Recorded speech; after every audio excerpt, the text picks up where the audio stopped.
Hello, नमस्कार प्यारे बच्चों। मैं Vijay Bansal, math lecturer, Jakhal block, district Fatehabad से, हरियाणा एजुकेशन डिपार्टमेंट। आज हम अपनी मैथ की क्लास के अंदर कुछ सीखेंगे।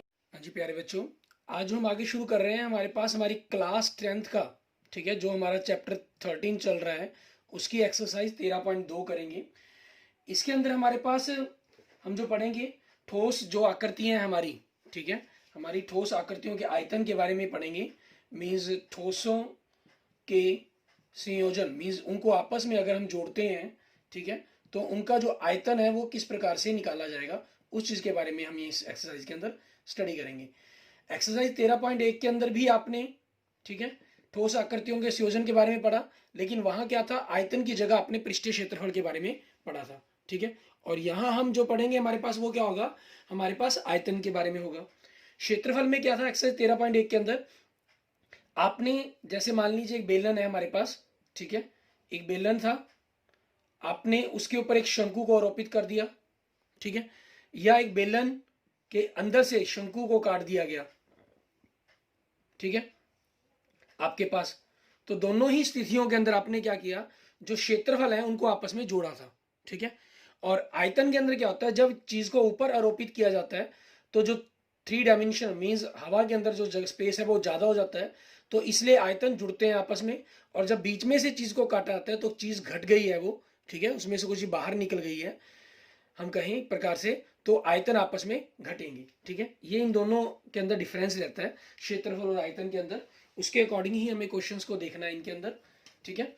अब देखें इसके अंदर हमारे पास एक्सरसाइज का जो पहला ही क्वेश्चन है हमारे पास 13.2 एक्सरसाइज का, इसके अंदर आपको 3 उदाहरण दिए गए हैं, ये आप खुद करके देखेंगे, ठीक है। और किसी भी प्रकार की कोई प्रॉब्लम हुई तो आप उसके रिगार्डिंग मुझे मैसेज करके पूछ सकते हैं, कमेंट कर सकते हैं, ठीक है। मैं अपने नेक्स्ट लेक्चर के अंदर आपको एक्सप्लेन कर दूंगा। अब देखिए पहले क्वेश्चन में कह रहा है ठोस एक अर्धगोले पर खड़े एक शंकु के आकार का है, ठीक है, अर्धगोला है, अर्धगोले के ऊपर हमारे पास क्या है, एक शंकु है, ठीक है। मीन्स मान लीजिए जैसे हमारे पास कोई अर्धगोला हो गया, इसके ऊपर आपके पास ये शंकु हो गया आपका, ठीक है, इस तरीके से। मीन्स ये अर्धगोला हो गया हमारा। जैसे मैंने आपको कहा है कि आकृतियां बना लिया करें, तो बनाने से थोड़ी सी कंसेप्ट आपके पास हो ज्यादा क्लियर होता है, आपको समझने में आसानी रहती है। उसके ऊपर ये इस प्रकार से शंकु बना हुआ है, ठीक है। अब हमें क्या करें, जिनकी त्रिज्याएं मीन शंकु व अर्धगोले की त्रिज्या, ठीक है, आप दोनों को इकट्ठा भी लिख सकते हैं, दोनों को अलग अलग लिखना चाहें तो अलग अलग लिख सकते हैं। शंकु व अर्धगोले की त्रिज्या, ठीक है, आर, वो कितनी दी हुई है मीनों ने, 1 सेंटीमीटर। शंकु की ऊंचाई उसकी त्रिज्या के बराबर है। शंकु की ऊंचाई, क्योंकि हमें ऊंचाई चाहिए शंकु के अंदर, एच, तो वो इन्होंने त्रिज्या के बराबर कही है, मतलब 1 सेंटीमीटर। मीन्स इसकी जो एच है वो भी 1 है, और जो यहां से हमारे पास आर है वो भी 1 सेंटीमीटर है, ठीक है। अब हमें क्या करना है, इन ठोस का आयतन ज्ञात करना है। तो आपकी मर्जी, जैसे मैंने पहले भी आपको बताया, आप दोनों को अलग अलग कैलकुलेट करें फिर वो आपस में जोड़ लें, ठीक है, या इकट्ठा कैलकुलेट कर लें, वो हमारी चॉइस पर डिपेंड करता है, ठीक है। आप यहाँ पर जैसे मैं आपको अलग अलग करके दिखाता हूँ, कई क्वेश्चंस में मैं आपको इकट्ठा भी करके दिखा दूंगा। अर्धगोले का आयतन, ठीक है, अर्धगोले के आयतन का फॉर्मूला 2/3 πr³। ये फॉर्मूले मैंने सारे आपको एक्सप्लेन किए हुए हैं, फिर भी अगर आपको ना याद हो, ठीक है, तो आपको मैंने वीडियो का लिंक शेयर किया हुआ है, वहां से आप इन फॉर्मूलों को समझ सकते हैं, कर सकते हैं, ठीक है। ये लिंक आपको डिस्क्रिप्शन में मिल जाएगा। 2/3 पाई, आर की वैल्यू कितनी है, 1 × 3, तो 2/3 पाई, क्योंकि उन्होंने आंसर में कहा है कि पाई में पता करें, ठीक है ना, तो इसलिए हमें पाई का मान यहाँ रखने की जरूरत ही नहीं है। 2/3 पाई घन सेंटीमीटर, क्योंकि आयतन ज्ञात कर रहे हैं हम। उसके बाद हम क्या करेंगे, शंकु का आयतन, ठीक है, शंकु का आयतन देखेंगे, फॉर्मूला 1/3 πr²h, ये हो जाएगा। 1/3 पाई का मान पाई रखेंगे, आर हमारे पास त्रिज्या 1 है और एच भी 1 है, तो ये कितना आ गया, 1/3 पाई घन सेंटीमीटर। अब ठोस का आयतन, ठीक है, क्योंकि एक चीज को दूसरी चीज के ऊपर आरोपित किया गया, काटा नहीं गया उसमें से, ठीक है, इसलिए दोनों आपस में जुड़ेंगे हमारे पास। अर्धगोले का आयतन, ठीक है, अर्धगोला प्लस शंकु का आयतन, ठीक है, अर्धगोला प्लस शंकु का आयतन, दोनों को हम जोड़ देंगे। ये 2/3 है हमारे पास, ठीक है, पाई, और ये 1/3 पाई है।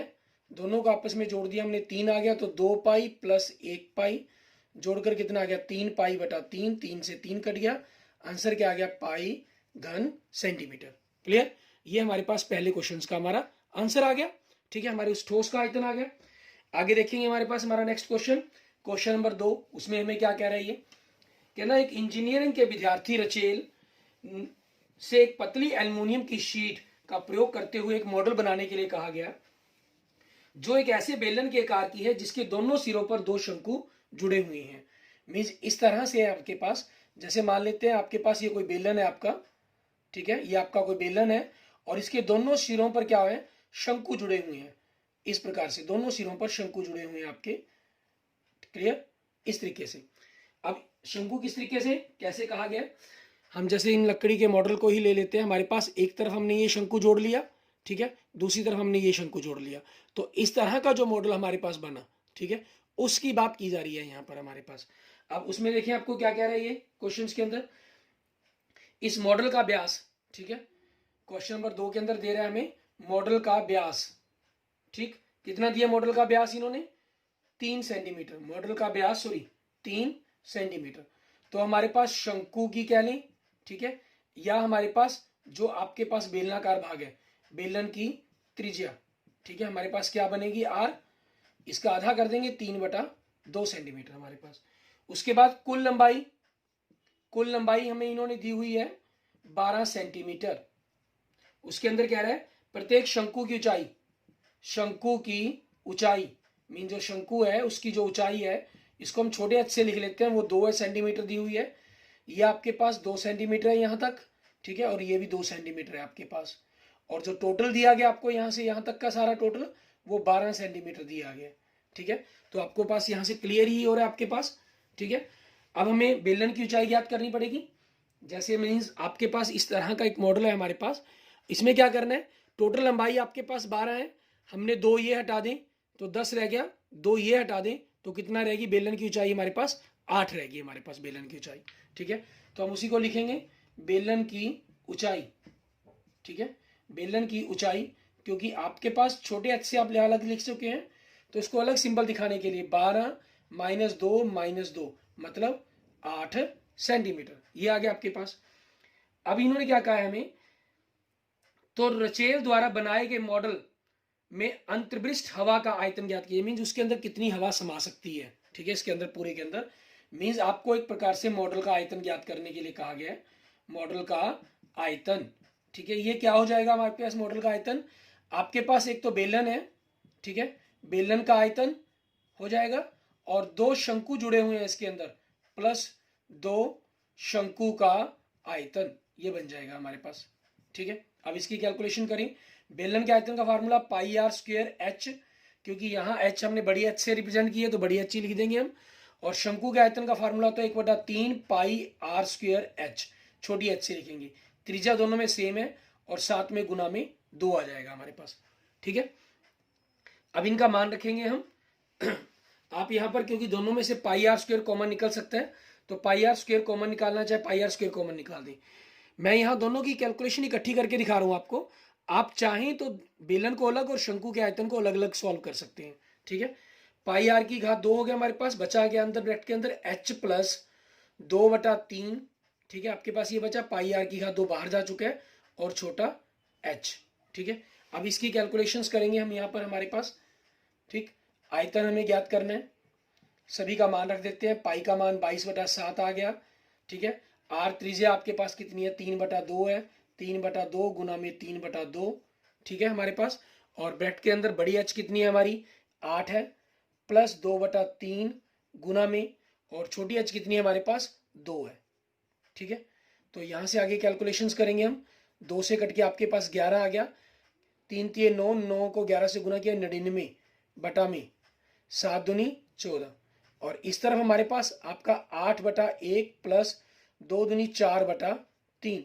अब आपको इनको लघुत्तम लेके आपस में जोड़ना पड़ेगा, 99 बटा में 14 गुना में आपने लघुत्तम लिया ब्रैकेट के अंदर 3, 8 3 24 प्लस 4, तो आगे इनकी कैलकुलेशन करें, 99/14 गुना में 24 और 4 28 बटा में 3, 14 एकम 14 है, 14 दूनी 28, 2 पे कट गया, 3 1 से कट के आपके पास 33 आ गया। ठीक है, तो इन दोनों की अगर हम कैलकुलेशंस करें, इनको आपस में जोड़ें, ठीक है, तो 33 दूनी हमारे पास कितना हो गया 66। ठीक है, कितना आ गया 66 घन सेंटीमीटर। क्लियर, ये आपके पास आपके मॉडल का पूरा आयतन आ गया। मींस इस पूरे मॉडल के अंदर जो रचेल द्वारा बनाया गया है, इसके अंदर 66 घन सेंटीमीटर हवा समा सकती है। ठीक है, इसके बाद देखते हैं हमारे पास हमारा नेक्स्ट क्वेश्चन। अगले क्वेश्चन के अंदर हमें क्या कह रहा है, ठीक है, इसमें देखें आपको कह रहा है ये एक गुलाब जामुन, ठीक है, में उसके आयतन की लगभग 30% चीनी की चाशनी होती है। ठीक है, 45 गुलाब जामुनों में लगभग कितनी चाशनी होगी, हमें ये बताना है, उसकी कैलकुलेशंस करनी है। एक गुलाब जामुन के अंदर कह रहा है 30% चाशनी है, तो 45 के अंदर कितनी होगी। और प्रत्येक गुलाब जामुन एक बेलन के आकार की है और उसके दोनों सिरे अर्ध गोलाकार हैं। ठीक है, हमारे पास जो दोनों सिरे हैं वो अर्ध गोलाकार हैं और इसकी लंबाई 5 सेंटीमीटर, व्यास 2.8 सेंटीमीटर दिया गया है। ठीक है, आपको दे रहा है गुलाब जामुन का व्यास, ठीक है, गुलाब जामुन का व्यास दिया इन्होंने 2.8 सेंटीमीटर। ठीक है, गुलाब जामुन की त्रिज्या, ठीक है, गुलाब जामुन की त्रिज्या, तो 2.8 को हम 2 से भाग कर देंगे, 1.4 सेंटीमीटर आ गई। तो गुलाब जामुन की लंबाई, ठीक है, कितनी दी है इन्होंने हमें 5 सेंटीमीटर। तो उसके अंदर जो आपके पास बेलनाकार भाग है, ठीक है, बेलन की ऊंचाई कितनी होगी वो ज्ञात करना है हमें h। किस प्रकार से आपके पास ये गुलाब जामुन है, ठीक है, जैसे हम ऑलरेडी मॉडल्स के अंदर देख चुके हैं, मींस आपके पास एक बेलनाकार भाग है इन्होंने कहा और इसके दोनों अर्ध सिरे आपके क्या चीज है, ठीक है, इस प्रकार से अर्ध गोलाकार है। मींस इस तरह की आकृति आपके पास एक गुलाब जामुन के रूप के अंदर है। ठीक है, ऐसी अब आपके पास जो गुलाब जामुन की त्रिज्या थी वही आपकी बेलन की त्रिज्या होगी और वही आपके पास आपके अर्धगोले की त्रिज्या होगी। ठीक है, अब इन्होंने हमें जो अर्धगोले की त्रिज्या 1.5 सेंटीमीटर वही अर्धगोले की ऊंचाई होती है, तो 1.4 ये हो गया, 1.4 ये हो गया, टोटल 5 दिया गया, तो 5 में से हम इसको घटा देंगे 1.4 को, 1.4 को। अब दशमलव के अंदर हमें क्योंकि इनको घटाना है आपस में, ठीक है, तो उसके लिए सबसे बढ़िया क्या रहेगा आपके लिए कि हम 5 के साथ क्या करेंगे, दशमलव का निशान यूज कर देंगे, 5.0 माइनस 1.4 माइनस 1.4, तो एक प्रकार से 50 में से 14 28 घटाए तो 22 आ गया, मीन्स 2.2। ठीक है, ये आपके पास आपके क्वेश्चन का आंसर बन, सॉरी बेलन की ऊंचाई बन जाएगी। अब हमें क्या करना है, एक गुलाब जामुन का आयतन ज्ञात करेंगे हम। एक गुलाब जामुन का आयतन कितना बनेगा हमारा, सबसे पहले हमें गुलाब जामुन का आयतन पता होना चाहिए, फिर उसके अंदर हम चाशनी देख सकते हैं, 30% निकाल सकते हैं। ठीक है, गुलाब जामुन का आयतन में क्या होगा आपका, बेलन का आयतन, ठीक है, बेलन का आयतन और प्लस 2 अर्धगोलों का आयतन। ठीक है, प्लस 2 अर्धगोले का आयतन, इन ये चीज हम करेंगे, दोनों को मतलब जोड़ेंगे। बेलन के आयतन का फॉर्मूला πr²h और अर्धगोले का 2πr² आपके पास हो जाएगा। πr² दोनों में से आपके पास कॉमन निकल रहा है। ठीक है, सॉरी आयतन ज्ञात करना है, अर्धगोले का आयतन 2/3 πr³ होगा, मैं ये क्षेत्रफल का लगा गया था फार्मूला। ठीक है, बेलन के आयतन का तो πr²h होता है और अर्धगोले के आयतन का क्या होता है, गोले का होता है 4/3 πr³, तो अर्धगोले का क्या हो जाएगा 2/3 πr³। πr² दोनों में से आपका कॉमन निकल सकता है, आप कैलकुलेशन में थोड़ा सा बचना चाहें तो πr² कॉमन निकल गया, यहाँ h रह गया, प्लस 2 दूनी 4/3। ठीक है, आपके पास क्या आ गया, साथ में r आ गया। ठीक है, और यहाँ से आगे कैलकुलेशन करते हैं, 22/7, r आपके पास कितनी 1.4, तो 14/10 गुना में 14/10, h आपके पास कितनी है 22 मतलब बटा में 10, दशमलव हटा दिया हमने, प्लस 4 गुना में r कितनी है 1.4 मतलब 14/10 और साथ में 3 आपके पास यहाँ है। तो यहाँ से इनकी कैलकुलेशन कर दें, 7 दूनी 14, 2 पे कट गया आपके पास, इनकी क्या कैलकुलेशन करेंगे तो 14 दूनी 28, 28 को 22 से गुना करना है, तो 28 22 होता है आपको पता है 11 गुना 2, तो 28 दूनी 56, 56 को 11 से गुना करेंगे, 6 का 6, 6 और 5 11, हासिल 1, 5 और 1 6, 616 बटा में 100। ठीक है, ये आपके पास आ जाएगा क्लियर, बाहर की गुना करके आ गया ये, अंदर इनके दोनों का लघुत्तम लेना होगा हमें, ठीक है। 10 ये 30 हो गया आपके पास, 30 लघुत्तम लिया तो 30 को 10 से भाग किया 3, 3 को 22 से गुना किया 66, प्लस 14 को 4 से गुना करेंगे, 14 जो कि 56 आपके पास, ठीक है। आगे इन दोनों को जोड़ दिया 616 बटा में 100 गुना में इन दोनों को जोड़ देंगे, आपके पास 110 122 बटा में 30, ठीक है। ये आपके पास आ गया। अब 3 से आपकी ना 616 कटेगा और ना 122 कटता है, ठीक है। ये आपके पास एक गुलाब जामुन का आयतन आ गया हमारे पास, ठीक है। आगे हमें करना होगा इसको, तो 45 गुलाब जामुन का आयतन, ठीक है, क्योंकि हमें 45 गुलाब जामुन का आयतन निकालना है, उसके अंदर पता करने की चाशनी कितनी होगी, तो हम 45 गुलाब जामुन का आयतन ही निकाल लेते हैं। उसके लिए क्या किया हमने, 45 गुना में 616 बटा में 100 गुना में 122 बटा में 30 घन सेंटीमीटर। ये हमने क्या किया, हम इसमें आपस में यहाँ काट नहीं रहे हैं, क्यों, क्योंकि आपस में लास्ट के अंदर कैलकुलेशन करते हुए कटना ही है इनको, ठीक है। तो वही चीज हम करेंगे लास्ट में, बिल्कुल लास्ट में ही कैलकुलेशन करके काटने की कोशिश करेंगे। जोड़ने के लिए यहाँ कैलकुलेशंस करना, इनको आपस में काटना हमारे लिए जरूरी था, ठीक है। अब चाशनी की प्रतिशत कितनी है हमारे पास, आयतन में चाशनी, ठीक है, आयतन में चाशनी कितनी है आपकी 30%, ठीक है, कुल आयतन की। तो आपके पास कुल आयतन की 30% चाशनी होगी, तो उसके लिए हमारे पास क्या हो जाएगा, 30%, परसेंट को हटाने के लिए बटा में 100 गुना में 45 गुना में 616 बटा में 100 गुना में 122 बटा में 30, 30 से 30 आपका कट गया, ठीक है। अब आपको इनकी बाकी की कैलकुलेशंस करके इनकी गुना करनी है, ठीक है, और आपस में देखना है कि आपके पास मल्टीप्लाई करके इनका आपस में क्या आंसर बनेगा हमारे पास, ठीक है। वही हमारे पास हमारे क्वेश्चंस का आंसर बन जाएगा, ठीक है, ठीक है। गुना कर लिया, 616 को हमने 122 से गुना करना है, 2 से गुना किया 1232, ठीक है, फिर 2 से गुना किया 1232, फिर 1 से गुना किया 616, तो आपके पास कितना आ गया, जोड़ के इनको 2 5 6 और 3 9 2 11 हासिल 1 4 1 5 75,152, ठीक है। अब 75,152 को हमें क्या करना है, 45 से गुना करना पड़ेगा हमें, ठीक है। 45 से गुना करेंगे 75,152 को, 75,152 को हमें 45 से गुना करना है, और उसके अंदर देखना है कि आपके पास क्या चीज़ बनेगी आपके इस पोर्शन के अंदर, ठीक है। 45 से गुना किया तो 45 दूनी 90, हासिल आपके पास कितना हो गया 9, ठीक है। और 45 पंजे 225, 225 में हमने 9 जोड़ दिए तो 234, ठीक है। हासिल आपके पास कितने बने 23, 45 से कम 45, 45 और 23 आपके पास 68, ठीक है। हासिल बने 6, 45 पंजे 225 और 6 231, ठीक है। हासिल बचे आप बने आपके पास 23, और 45 सत्ते की हम बात करें 90 270 315, 315 और 23, ठीक है। अगर हम इनको जोड़ दें तो 8 3 3 338, आपके पास आ गया 338 1840, और बटा में आपके पास कितना है 1 2 3 4 0, 100 को 100 से गुना करके आपके पास आ जाएगा ये, ठीक है। अब इन्हीं पोर्शंस के अंदर ये जो हमारी गुना मल्टीप्लिकेशंस है इनको हम क्लियर कर देते हैं यहाँ पर एक बार, ठीक है। तो आपके पास कितना आ गया 338 दशमलव, क्योंकि 4 जीरो तो पीछे से 4 अंक छोड़कर दशमलव लगा देंगे आप, या लास्ट जीरो तो आपकी कट गई, तो 481 दशमलव, ठीक है, 338.184 घन सेंटीमीटर, ठीक है। ये आपके पास क्या आ गया, लगभग, सॉरी एग्जैक्ट ही आ गया, तो कैलकुलेशंस करके आपका लगभग लिखने की जरूरत ही नहीं है। अगर आप इसमें ये बताना चाहें, मीन्स इस पोर्शंस को आप हटाना चाहें यहाँ से, ठीक है, दशमलव को खत्म करना चाहें, क्योंकि लगभग इन्होंने शब्द का प्रयोग किया हुआ था, ठीक है, तो आप दशमलव को हटाकर 338 घन सेंटीमीटर भी लिख सकते हैं, ठीक है। मीन्स आपके पास ये लिख सकते हैं 338 घन सेंटीमीटर, ठीक है। फिर आप इसको लगभग कह सकते हैं हमारे पास, क्लियर।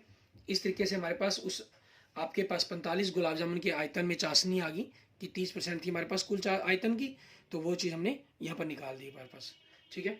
इसके बाद देखते हैं हमारे पास हमारा नेक्स्ट क्वेश्चन, क्वेश्चन नंबर 4, उसके अंदर हमें क्या कह रहा है इस एक्सरसाइज के 13.2 के क्वेश्चन नंबर 4 के अंदर हमें दिया गया है कि एक घनाव कलमदान है आपके पास, ठीक है, घनाव के आकार का, कि एक लकड़ी से बना हुआ है और उसके अंदर 4 शंकुआकार गड्ढे बने हुए हैं, ठीक है। कितने गड्ढे बने हुए हैं आपके पास?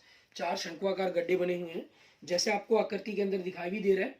ठीक है, सेम उसी तरीके से आपके पास, ठीक है, या आप एक तरह का इस तरह का बॉर्डर भी ले सकते हैं, मान सकते हैं ये चीज़ हमारे पास। ठीक है, इसके अंदर आपके पास देखें इस तरह के जो शंकुआकार गड्ढे हैं आपको दिखाई दे रहे होंगे। ये जो गड्ढे हैं हमारे पास वो शंकुआकार शेप के अंदर बने हुए हैं। ठीक है, ये 3 है आपके पास, लेकिन इन्होंने जो बात की है कि कलमदान है जो आपके पास वो घनाभ के आकार का है और परफेक्ट घनाभ है, और उसके अंदर आपके पास क्या चीज़ है, यहाँ पर 4 गड्ढे बने हुए हैं इस बार शंकुआकार के। ठीक है, मीन्स आप इसके अंदर जैसे इस प्रकार कोई पेन को रखना चाहें, ठीक है, तो आप पेन को रखना चाहें तो इस तरह से पेन को रख सकते हैं आप इसके अंदर। ठीक है, अब देखिए हमें दिया क्या हुआ है, घनाभ दिया हुआ है आपके पास। सबसे पहले तो घनाभ की बीमाई, ठीक है, मीन्स घनाभ की लंबाई की बात कर लें हम। घनाभ की लंबाई आपके पास L, आप इसको बड़ी L से ही लिख लें चाहे, 15 सेंटीमीटर। उसके बाद घनाभ की चौड़ाई, ठीक है, वो आपके पास क्या दी गई है, वो आपको दी गई है 10 सेंटीमीटर। ठीक है, और घनाभ की ऊंचाई, ठीक है, बड़ी H से लिख लेते हैं, वो इन्होंने दी हुई है आपको 3.5 सेंटीमीटर। तो हमारे पास घनाभ का आयतन क्या बन जाएगा, घनाभ का आयतन, ठीक है, तो लंबाई गुना में चौड़ाई गुना में ऊंचाई, आपका ये फॉर्मूला होता है। तो 15 गुना में 10 गुना में 35 बटा में 10, दशमलव को हमने हटा दिया, 10 से 10 कट गया, 35 को हमने 15 से गुना करना है, 35 पंजे 175 और 35 10 350, तो गुना जोड़कर आपके पास 525 घन सेंटीमीटर। ठीक है, ये आपके पास घनाभ का आयतन आ गया। अब जो उसके अंदर शंकु बनाए गए हैं उन शंकु के बारे में, ठीक है, शंकु की त्रिज्या, ठीक है, शंकु की त्रिज्या आपको आर क्या दी हुई है इन्होंने, 0.5 सेंटीमीटर, मतलब दशमलव हटा देंगे तो 5/10 सेंटीमीटर हो गया, काट दें तो 1/2 सेंटीमीटर भी लिख सकते हैं आप इसको। ठीक है, और शंकु की गहराई, ठीक है, गहराई मतलब उसकी ऊंचाई दे रहा है हमें। ठीक है, क्योंकि गहराई शब्द इसलिए प्रयोग किया गया, जैसे आप इसके अंदर देख रहे हैं, ठीक है, क्योंकि आपको अंदर की तरफ का जो पोर्शन दिखाई दे रहा है वो आपके लिए गहराई हो गया। अगर ऊपर की तरफ जैसे कोई चीज़ पड़ी होती, मान लो इसी के ऊपर मैं कोई चीज़ रख दूं यहाँ पर ऐसे, ठीक है, तो ये आपकी ऊंचाई कहलाएगी, उस पोर्शन के ऊपर रखी गई चीज़ों के बारे में। क्लियर?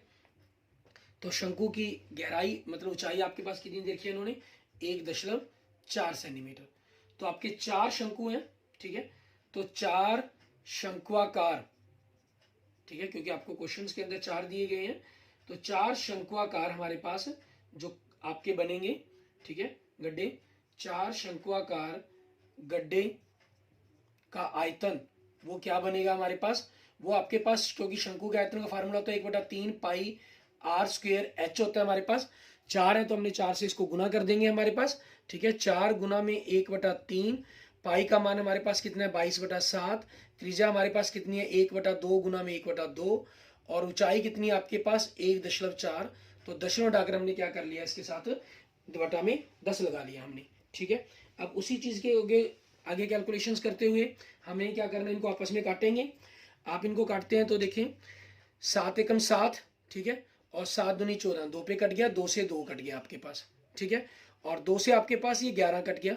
ठीक है, तो आगे हमारे पास और कुछ बचा नहीं कटने के लिए, नहीं ये बचा है हमारे पास, 2 से कट के 5 दूनी 10, 2 दूनी 4 आपके पास, तो बचा क्या 11 दूनी 22 और नीचे 5 दिए 15। ठीक है, तो आप ये कह सकते हैं हमारे पास 4 शंकुओं का जो आयतन आपके पास आया है वो कितना हो गया, 4 11 दूनी 22 बटा में 15, 22 को हमने क्या करना है 15 से भाग करना होगा। ठीक है, नहीं भी भाग करना चाहते तो आप लास्ट में लघुत्तम लेकर भी घटा सकते हैं। ठीक है, वो आपकी चॉइस पर डिपेंड करता है, जैसे मर्जी आप चाहें इसको। मान लीजिए अगर आप भाग भी करना चाहते हैं तो भाग करने के लिए क्या चीज़ है, दशमलव के 2 स्थानों तक आप इनका मान निकाल सकते हैं। जैसे 22 को 15 से भाग करना है तो 15 एकम 15 आपके पास आ गया, 7 बचा, दशमलव लगाकर 0 लगा लेंगे, 15 चौके 60, 4 आ गया आपके पास, 10 बचा, फिर एक 0 उतारी, 15 छिके 90, ठीक है, 6 आ गया आपके पास, लेकिन फिर 10 बचा, तो ये 10 आपके पास इसके आधे से ज़्यादा है तो इसके हम एक दशमलव को बढ़ाकर लिख देंगे, मीन्स 1.47 घन सेंटीमीटर। ठीक है, ये आपके पास क्या आ गया, 4 शंकुआकार जो गड्ढे आपने बनाए हुए हैं उनका आयतन आ गया आपके पास। ठीक है, अब हमें क्या करना है, जो आप इन्होंने कहा है क्वेश्चन के अंदर कि पूरे कलमदान में लकड़ी का आयतन ज्ञात करें। मीन जैसे हमारे पास ये कलमदान था, इसमें से जब प्लास्टिक क्या है ये हमारे पास, ठीक है, इसमें से जब ये आपकी जगह घटा दी गई यहाँ से, तो ये कम होगी प्लास्टिक इसके अंदर, क्योंकि ठोस है ये आपके पास, ठीक है। तो वैसे ही हमें यहाँ पर क्या करना होगा, कलमदान का आयतन, कलमदान का आयतन, इसके लिए हम क्या करेंगे, जो घनाभ का आयतन था 525.00 कर लेंगे, क्योंकि इसमें दशमलव घटाने में -1.47, घटाने पर आपके पास कितना आ गया, 35325, 523.53 घन सेंटीमीटर, ठीक है। ये हमारे पास हमारी जो पूरा कलमदान हमने जो बनाया है, ठीक है, उसके ऊपर लगी लकड़ी का आयतन आ जाएगा, क्योंकि चारों घनाभ इसमें से काटे गए हैं, इसलिए इसको माइनस किया जाएगा, ठीक है। ये आपको आयतन वाले कंसेप्ट के अंदर हमेशा ध्यान रखना होता है। क्लियर? ओके। अब आपको आगे जो इसके हैं इस एक्सरसाइज के क्वेश्चन नंबर 5 से लेकर क्वेश्चन नंबर 8 तक, ठीक है, खुद एक बार ट्राई करके देखेंगे, और एग्जाम्पल नंबर 5 से लेकर 7 तक, ठीक है, ये क्वेश्चन भी आप ट्राई करके देखेंगे। अगर किसी भी क्वेश्चंस के अंदर रिगार्डिंग आपको कोई प्रॉब्लम हुई, कोई कंसेप्ट नहीं समझ में आया, तो आप मुझे मैसेज कर देंगे, ठीक है, या कमेंट कर देंगे, मैं आपको अपने नेक्स्ट लेक्चर के अंदर इन चीज़ों को एक्सप्लेन कर दूंगा। क्लियर? ठीक है। और किसी भी और प्रकार की प्रॉब्लम के लिए क्या करना है, किसी और क्वेश्चंस की 10th क्लास के मैथ के लिए भी आप मुझे कोई टॉपिक में प्रॉब्लम अगर पेंडिंग चल रही है, तो आप उसके लिए भी मुझे मैसेज कर सकते हैं, ठीक है। Okay, thank you students, thank you friends. अगर आपको मेरी वीडियो अच्छी लगी है तो इसको लाइक करें, अपने दोस्तों मित्रों के साथ इसको जरूर शेयर करें, और किसी भी साथ अपनी कोई भी प्रॉब्लम मेरे साथ जरूर शेयर करें मैथमेटिकल, ठीक है, क्योंकि हमारे लिए ये मैथमेटिक्स आपके पास एक इंटरेस्टिंग सब्जेक्ट है, इसको रटने की जगह इसको समझने करने की कोशिश करें, ठीक है। और अगर आपने मेरे YouTube चैनल को अभी तक सब्सक्राइब नहीं किया तो मेरे YouTube चैनल विजय जाखल बंसल मैथ को जरूर सब्सक्राइब करें। Okay, thank you students, thank you friends.